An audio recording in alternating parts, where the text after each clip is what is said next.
అసలు మీరొచ్చిన ప్రాంతం రాయలసీమ. సార్. రాయలసీమ అంటే ఎక్కువ రాజకీయాలకు ఎక్కువ ప్రాధాన్యత ఎక్కువుంటది. హ్మ్. రాజకీయ ప్రాధాన్యత ఉన్న సినిమానే జేస్తారా? లేదా భవిష్యత్తులో పొలిటికల్‌గా ఎంట్రీ ఉంటదా? నాకు మోస్ట్ అన్నిటికన్నా వెరీ ఇంట్రెస్టింగ్ సబ్జెక్ట్ ఏందంటే పొలిటికల్ సబ్జెక్ట్. ఇంకా నాకిష్టం. 'ఊటీ' కూడా చేయలేదు మీరు. చేయలేదు సార్ ఇంతవరకు ముట్టలేదు దాన్ని.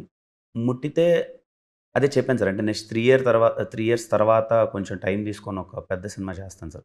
పెద్దది ఇన్ ద సెన్స్ ఏంటంటే అది ఇంకా నా కెరియర్‌లో నిలిచిపోయే నెక్స్ట్ స్టెప్ అరే! ఇలా చేసాడు. ఇప్పుడు 'యష్' అన్నకి 'కేజీఎఫ్' ఒకటుంటది. లైక్ అప్పటిదాకా ఆయన ఎవరికీ తెలియకపోయినా ఒక 'కేజీఎఫ్' తర్వాత ఒకటొస్తది కదా సార్.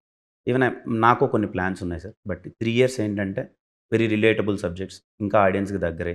ఆహ్, 'కిరణ్ అబ్బవరం' అనేది ఒక నమ్మకం. అరే! వీడి సినిమాకెళ్తే బావుంటది. మంచి సినిమా తీస్తున్నాడనే ట్రస్ట్ ఏర్పరచుకొని వాటెవర్ అంతా నేను సెట్ డౌన్ అయిన తర్వాత ఆఫ్టర్ 3 ఇయర్స్ నేను దిగుతాను సార్. పొలిటికల్ సబ్జెక్ట్ అంటే నాకు చాలా ఇష్టం సార్. అది టచ్ చేసేది మాత్రం చాలా స్ట్రాంగ్‌గా టచ్ చేస్తా. చాలామంది పొలిటికల్ సబ్జెక్ట్ చేయాలంటే భయపడుతుంటారు. ఇప్పుడు నా హ్మ్. సినారీకి ఎక్కడో లింక్ చేసుకొని మళ్ళీ హ్మ్. కథలు రాయాల్సి ఆ! ఉంటది గట్టా అని. ఆ! బట్ అది ఏముండదులెండి సార్. అది కాకుండా మనం రియలిస్టిక్ సిట్యుయేషన్ కాకుండా ఎవరిని క్యారెక్టర్స్ ఉద్దేశించి కాకుండా మామూలుగా ఒక పొలిటికల్ ఊరికే ఉంటది. ఇప్పుడు 'లీడర్' ఉంది సార్. నాకు చాలా ఇష్టమైన సినిమా సార్ 'లీడర్.'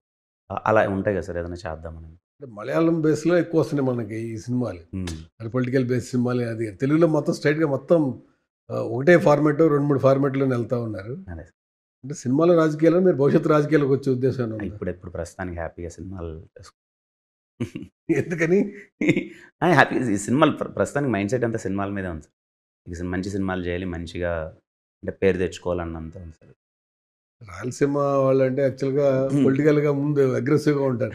అంటే మాక్సిమం పొలిటీషియన్స్ చూస్తే బౌత్ 2 స్టేట్స్‌లో గూడా హ్మ్. కలిసున్నప్పుడు గూడా హ్మ్. ఎక్కువ రాయలసీమ నుంచి ఎక్కువ లీడర్స్ గట్టా ఉండేవాళ్ళు. అదే సార్.